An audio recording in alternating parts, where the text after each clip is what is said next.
La prochaine conférence va être donnée par moi et je la fais en compagnie de M. Thierry Kersanti, qui n'est pas là actuellement. On va porter sur... C'est sûr que ça fonctionne. Oui, donc les compétences informationnelles des futurs... Excusez-moi, les futurs enseignants du Québec. Donc, pendant la présentation, je vais vous revenir un peu sur les éléments de contexte qui vont être très similaires à ce que j'ai présenté tout à l'heure. Une revue de littérature assez rapide sur les compétences informationnelles des futurs enseignants du Québec. La présentation des résultats d'une enquête qu'on a menée auprès de futurs enseignants de l'Université de Montréal et discussion des résultats et conclusions. Donc, quelques éléments de contexte. Donc, encore une fois, on revient sur ce que j'ai présenté plus tôt. Donc, on est dans un passage d'une problématique qui est centrée surtout sur l'accès à l'information à celle de l'excès d'information, par exemple avec Wikipédia qui compte en février donc 21,5 millions d'articles et aussi Twitter qui a 340 millions de tweets qui sont faits par jour. Et justement, ici, aujourd'hui, il y en a plusieurs qui vont contribuer à cette production sur Twitter d'informations communiquées.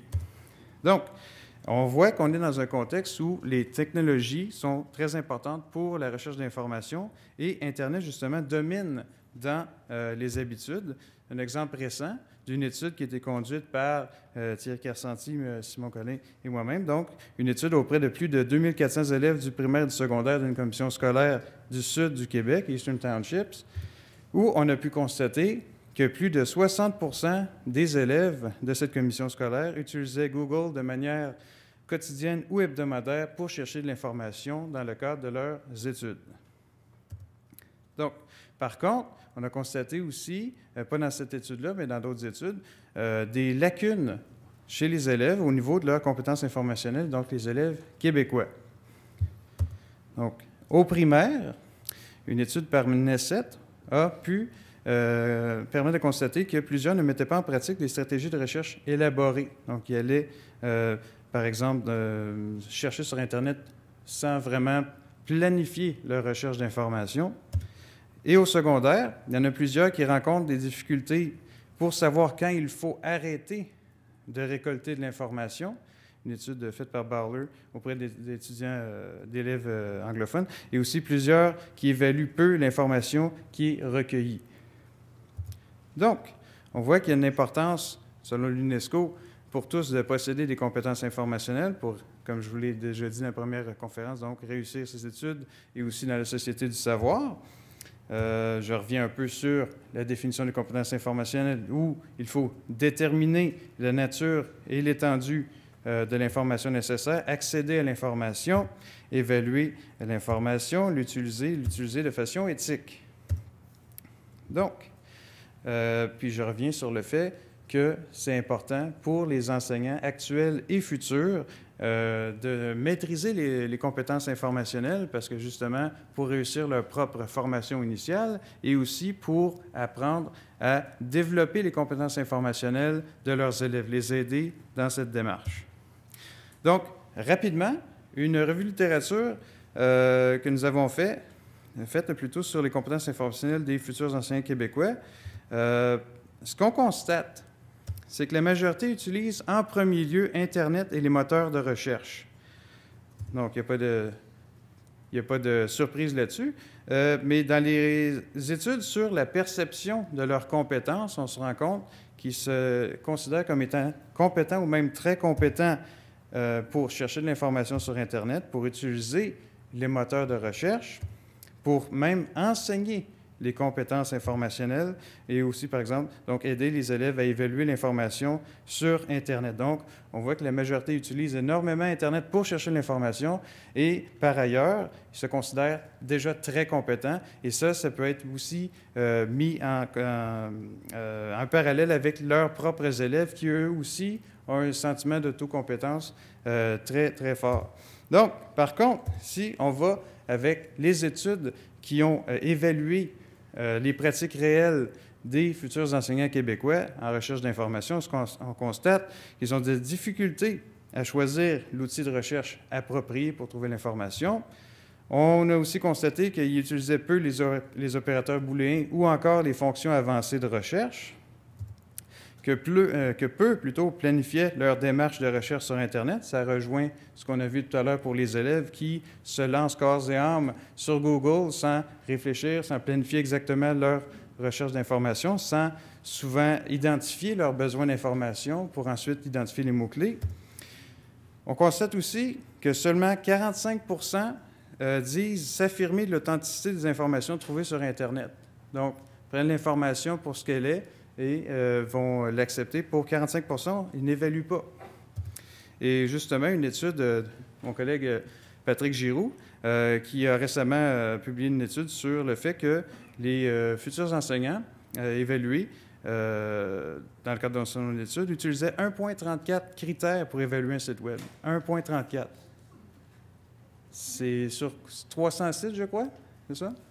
Donc, un critère que tout le monde prenait beaucoup et un autre qui prenait un peu moins. Donc, c'est pas beaucoup de critères qui sont utilisés pour évaluer l'information. Moi, je considère ça dramatique.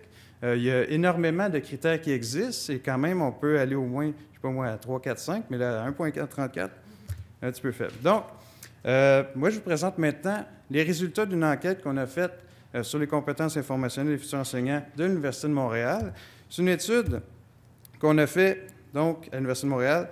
On avait un bassin potentiel de 2000 répondants et on a reçu une mer de 155 personnes qui ont dûment participer donc, au questionnaire en ligne.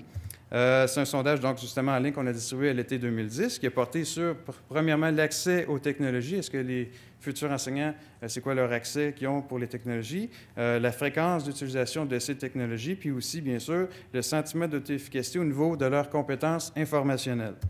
Donc, ces thèmes ont été abordés par des questions à réponse ouverte et fermée et aussi à échelle de l'ICAR. On a fait des analyses statistiques avec surtout des statistiques descriptives, inférentielles, avec le logiciel SPSS. Donc, si on décortique les 155 répondants qui ont dûment répondu, on constate que 75 sont des futurs enseignants, il n'y a pas de surprise là. Donc, au bac en formation initiale, c'est majoritairement des femmes qui font leurs études. Ça me rappelle justement que moi, en ce moment, je donne une charge de cours et j'ai deux élèves masculins, deux étudiants masculins contre 42 femmes. Donc, c'est un petit peu la proportion qui existe actuellement. 59 avaient entre 20 et 24 ans. Il y avait surtout des étudiants au bac en enseignement secondaire. Ici, juste vous préciser que les données que nous avons, on a juste décidé de prendre tous les gens du secondaire comme ça. On n'a pas distribué selon les formations qui étaient données au secondaire. Il y en a 53 qui sont aussi en adaptation scolaire, 25 en éducation physique et à la santé et 1 en français langue seconde. Donc, à l'automne 2010, 45 allaient entamer leur troisième année de bac. Donc, c'était des étudiants qui étaient en fin de deuxième année puis qui allaient commencer leur troisième année. Puis 40 étaient en troisième année, ça en allait vers leur quatrième. Et 31 données intéressantes, détenaient un autre diplôme universitaire déjà. Donc, sans surprise, au niveau de l'accès aux technologies, donc 99 ont accès à un ordinateur et à Internet à la maison, et 91 utilisent l'ordinateur tous les jours. Au niveau du sentiment de son efficacité en tant qu'utilisateur des technologies, donc on remarque qu'ils se sentent majoritairement compétents pour utiliser l'ordinateur et aussi pour utiliser Internet. Maintenant, les résultats qui sont davantage en lien avec les compétences informationnelles, au niveau de déterminer, parce qu'on a repris juste vous dire le modèle de la CRL, donc déterminer la nature et l'étendue de l'information nécessaire, c'est un peu l'identification du besoin d'information. On a posé quelques questions comme « Je me sens confiant et compétent pour définir l'information dont j'ai besoin ». Donc, dans ces questions-là, la majorité se disent compétents, donc pour définir l'information dont ils ont besoin pour accomplir leurs tâches. On voit que c'est majoritaire avec un accord très prononcé. Par contre, au niveau de l'élaboration de la stratégie de recherche, on leur a demandé de nommer un ou plusieurs moteurs de recherche scientifiques. Donc, 47 n'ont pas été en mesure de nommer un moteur de recherche scientifique. On va revenir sur ces données. Mais les réponses qu'on a eues, surtout, quand on donnait des réponses sur les moteurs de recherche scientifiques, c'était Wikipédia ou Google. Donc, Wikipédia, qui est une encyclopédie, et Google, ben, c'est dans ce cas-ci plutôt généraliste. Dans les outils qui sont utilisés pour trouver de l'information dans le cadre de leurs études, donc, on constate que la majorité, c'est des moteurs de recherche généralistes comme Google, mais justement, pour les moteurs de recherche, on voit que c'est à peu près jamais que c'est utilisé. Donc, dans ce cas-ci, étant donné qu'il y avait quand même 47 % qui n'étaient pas capables de nommer un moteur de recherche scientifique, on peut mettre ça en lien avec le fait qu'il y en a plusieurs qui ne l'utilisent jamais. Donc, peut-être qu'ils ne le connaissent pas. On n'a pas vérifié cette information-là avec des entrevues. C'est une limite, bien sûr, de notre étude, mais c'est une piste d'explication dans ce cas-ci. Donc, pour la fréquence d'utilisation des fonctions avancées de moteurs de recherche comme Google, ce qu'on a constaté, c'est qu'il y a seulement 3 fonctions qui étaient majoritairement utilisées souvent à toujours par les répondants. Donc, trouver une expression ou une phrase exacte, chercher à l'intérieur d'un site web spécifique, puis spécifier la langue des pages web. Encore ici, ce sont des données par questionnaire, puis on n'a pas pu vérifier exactement s'ils utilisaient ces fonctions avancées-là. On n'a pas pu demander exactement comment ils procédaient. Parce que peut-être quand ils ont juste vu trouver une expression, une phrase exacte, on ne sait pas s'ils sont allés avec les fonctions avancées ou s'ils ont utilisé les opérateurs booléens. Donc, dans ce cas-ci, on voit qu'il y en a 3 fonctions qu'ils disent utiliser souvent, mais on n'est pas certain avec les pratiques réelles. Notre limite de l'étude. L'utilisation d'Internet et des moteurs de recherche. Donc, la majorité se disent compétents dans l'utilisation de ces outils. Donc, pas de surprise là. Pour évaluer l'information, donc dans ce cas-ci, la majorité se disent aussi compétents pour trouver l'information, je veux dire pour évaluer, c'est une erreur ici, donc pour évaluer l'information dont ils ont besoin. Donc, par exemple, utiliser plus d'une source pour résoudre un problème ou mieux comprendre un sujet, déterminer si l'information trouvée sur le web consiste de faits ou d'opinions, etc. On a posé une question qui était la suivante. Donc, je suis critique à propos de la qualité de l'information trouvée sur Internet. Donc, je vais avoir un point de vue critique. J'ai évalué l'information dans un sens. Donc, on voit que 84 % disent être critiques face à l'information qui est trouvée sur Internet. Là, on va mettre ça en parallèle avec les autres études qu'on avait trouvées qui étaient un petit peu plus faibles dans ce cas-ci. Au niveau de l'utilisation efficace et éthique et légale de l'information, donc, on voit que la majorité affirme savoir comment citer et que les droits d'auteur, ils savent que les droits d'auteur s'appliquent tant au web qu'au support papier. Mais on voit que la majorité disent connaître les lois reliées à l'utilisation de l'information, mais dans une mesure plus faible. Donc, au niveau du sentiment d'auto-efficacité à enseigner les compétences informationnelles. Bien, encore ici, on a une majorité qui se disent compétents à faire ces choses-là. Donc, par exemple, élaborer et utiliser des stratégies efficaces de recherche, distinguer des sources primaires et secondaires, déterminer l'exactitude et la pertinence de l'information. Donc, on pourrait dire, ces stratégies-là sont, selon les étudiants interviewés, je pourrais dire ça, donc, ils les maîtrisent déjà pour les enseigner à leurs étudiants. Donc, comme vous avez vu, en majorité, ce qu'on remarque, ce qui ressort, c'est que la majorité des étudiants se disent très compétents pour chercher de l'information, puis aussi pour enseigner ces compétences-là.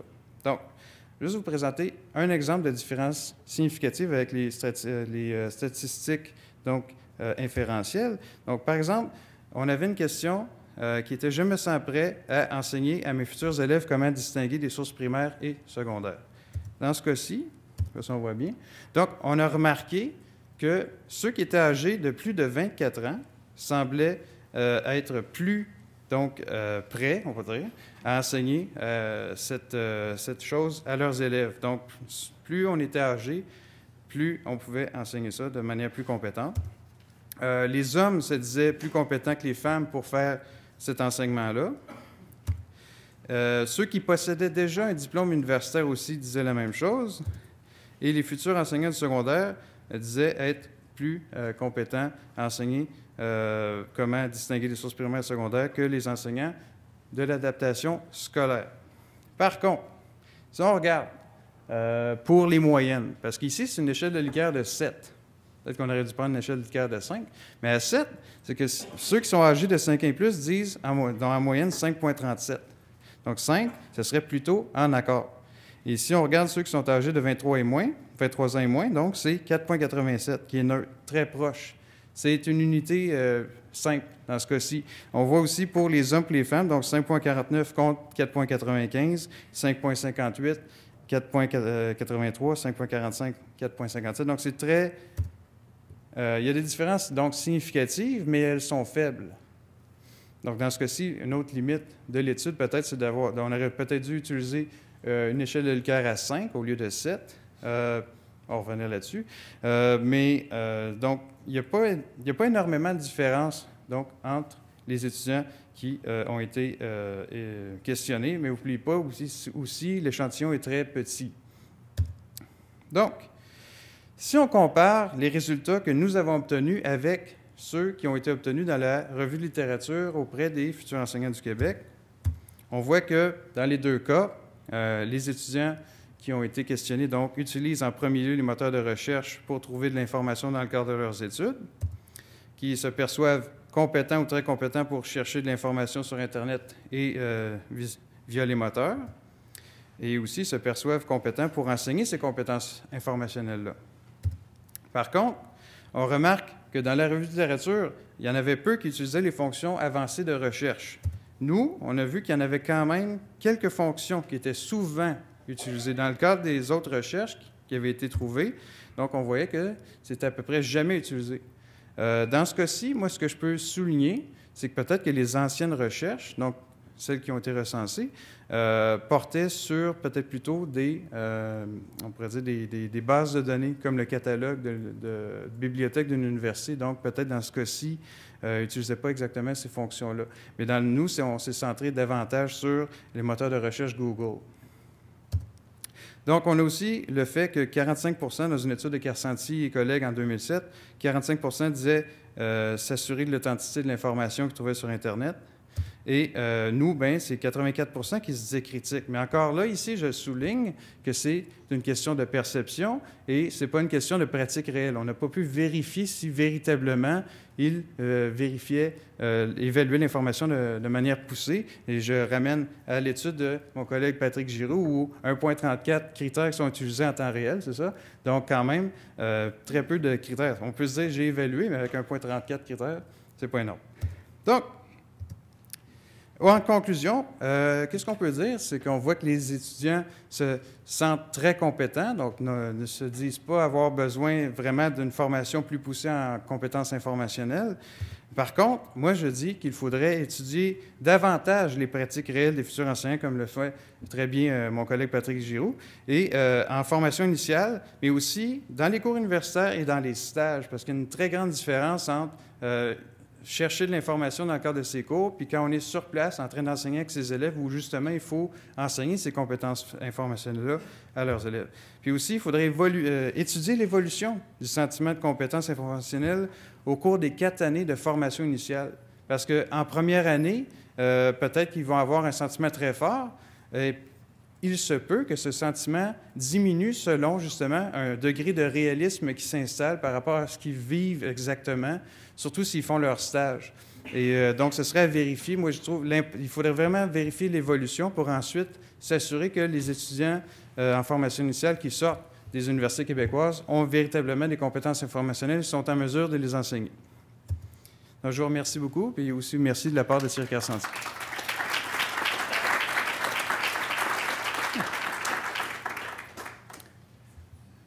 Oui, t'as-tu un micro?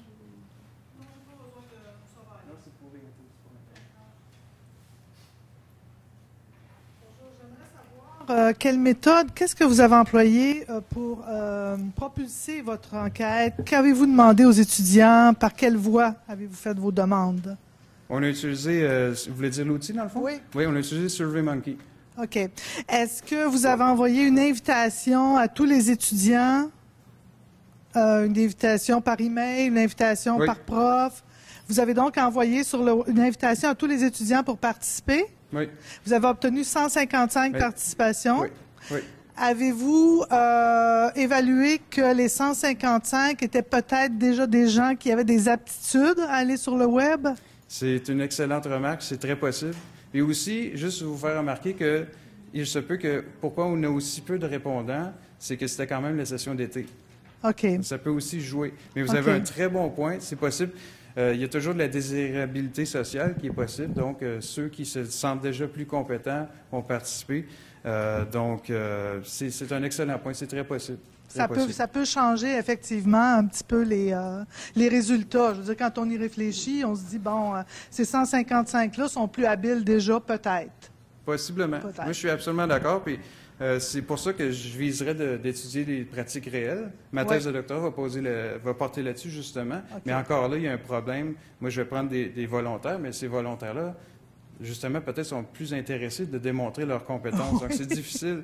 Et, il faut avoir un plus gros échantillon, ce qui n'est pas tout le temps facile à avoir. Puis parfois, il faut donner des bonbons. Donc, il y a un concours qui va avec l'étude qui est présentée. Merci beaucoup.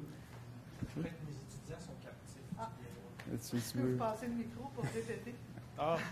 Non, mais je disais que si tu cherches des volontaires, je te prête mes étudiants, ils sont captifs, ils n'auront pas le choix de participer. Ils n'auront pas le choix? Ah ben c'est bien. Merci, Patrick. Question? Bon, oui, merci.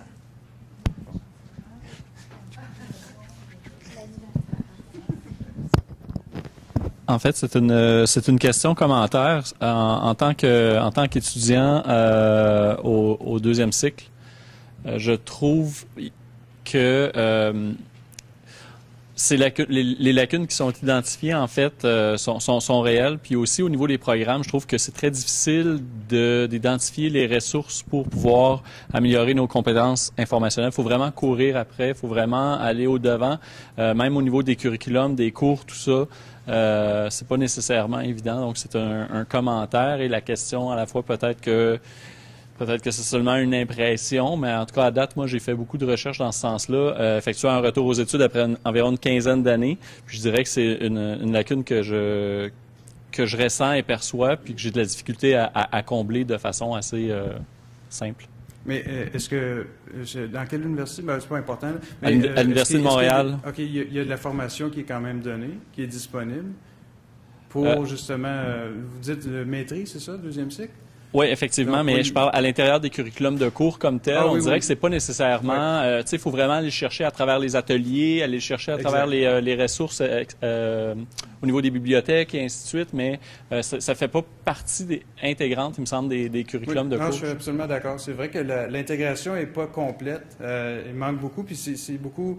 ça va dépendre de l'autonomie de l'étudiant.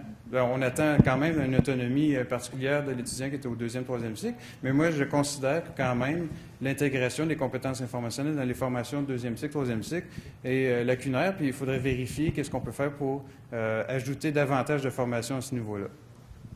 Je vous remercie beaucoup. Merci. Et je crois qu'on parle tous dans un micro fermé, si je me trompe. C'est pour Internet. Mais on se sent quand même mieux quand on pose la question. C'est bien. Merci. Donc, j'ai